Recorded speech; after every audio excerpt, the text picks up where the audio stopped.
Harta dalam kitab fikih diistilahkan dengan al-mal yang bentuk jamaknya adalah al-amwal. Secara etimologi, al-mal berarti condong dan berpaling dari satu posisi ke posisi yang lain. Sederhananya, mal didefinisikan sebagai segala sesuatu yang dimiliki manusia, baik secara individual maupun kolektif, seperti dirham, dinar, emas, perak, gandum, hewan, baju, senjata, dan lain-lain. Dalam terminologi fikih muamalah, terdapat beberapa pengertian tentang al-mal. Pertama, definisi yang berkembang di kalangan fuqaha Hanafiyah bahwa al-mal adalah segala sesuatu yang naluri manusia cenderung padanya dan dapat disimpan sampai batas waktu yang diperlukan, baik yang berupa harta bergerak maupun yang tidak bergerak. Dalam pengertian tadi, fuqaha Hanafiyah mensyaratkan pengecualian aspek manfaat.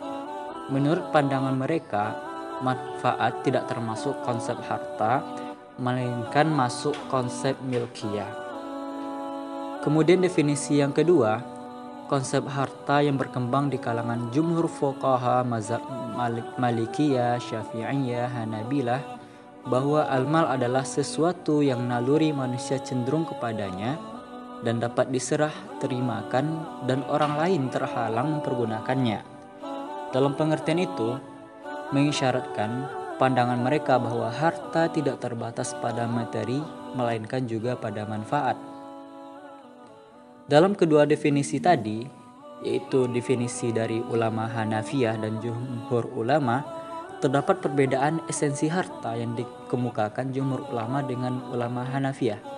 Jumhur ulama, harta itu tidak saja bersifat materi, melainkan juga manfaat dari suatu benda. Akan tetapi, ulama Hanafiyah berpendirian bahwa yang dimaksud dengan harta itu adalah yang bersifat materi, sedangkan manfaat termasuk ke dalam pengertian milik. Harta merupakan sesuatu yang sangat dibutuhkan manusia dalam mengarungi kehidupannya di dunia ini. Akan tetapi, seringkali upaya mencari harta ini terlepas dari norma-norma kehidupan. Di samping itu, dalam menggunakan harta pun seringkali manusia melanggar ketentuan-ketentuan hukum agama yang telah diberikan rambu-rambu dalam penggunaan harta. Akibatnya, harta yang seharusnya berfungsi sebagai sarana kehidupan untuk mendekatkan diri kepada Allah justru semakin menjauhkan dirinya dari Yang Maha Kuasa. Allah Subhanahu wa taala berfirman, زين للناس حب الشهوات من النساء والبنين والقناطير المقنطرة من الذهب والفضة والخيل المسومة والأنعام والحرث ذلك متاع الحياة الدنيا Wallahu indahu husnul ma'ab.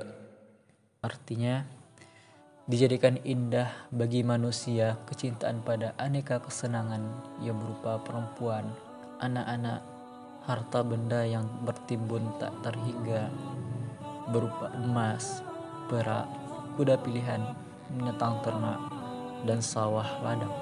Itulah kesenangan hidup di dunia, dan di sisi Allah lah tempat kembali yang baik. Al-Quran Surat Ali Imran ayat ke-14.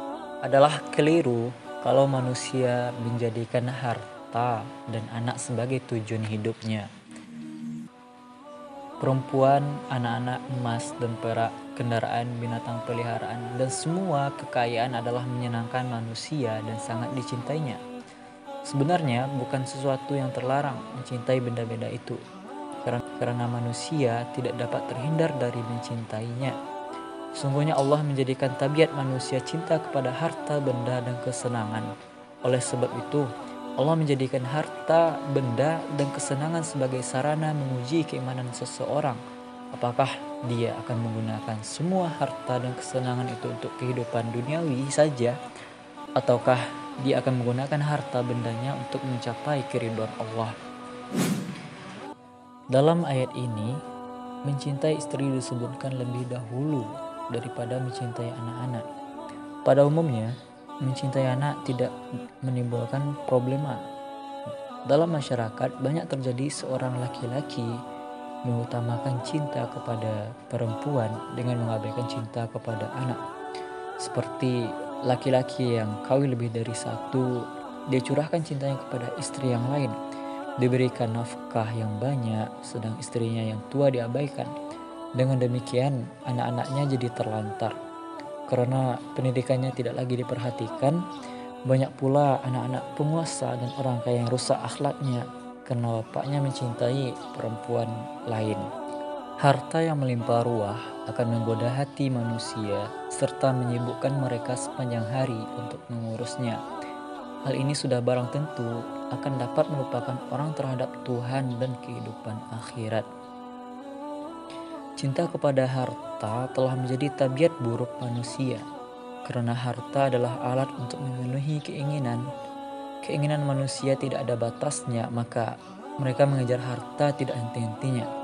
Rasulullah Shallallahu Alaihi Wasallam bersabda, "Lau kana li bani Adam wadin min malin labtagha ilaihi thaniyan, walau kana lahu wadiyani labtagha lahuma thalithan, wala yamla'u jawfa ibni Adam illa turab, wa yatubullahu ala man taba."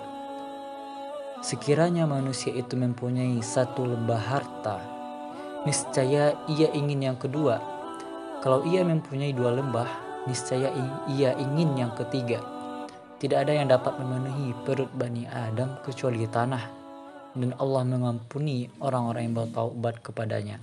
Hadis riwayat Bukhari dari Ibnu Abbas. Setan menggoda manusia sehingga ia memandang baik mencintai harta benda tersebut. Tetapi hendaknya manusia menyadari bahwa semua harta benda itu hanya untuk kehidupan duniawi yang tidak kekal.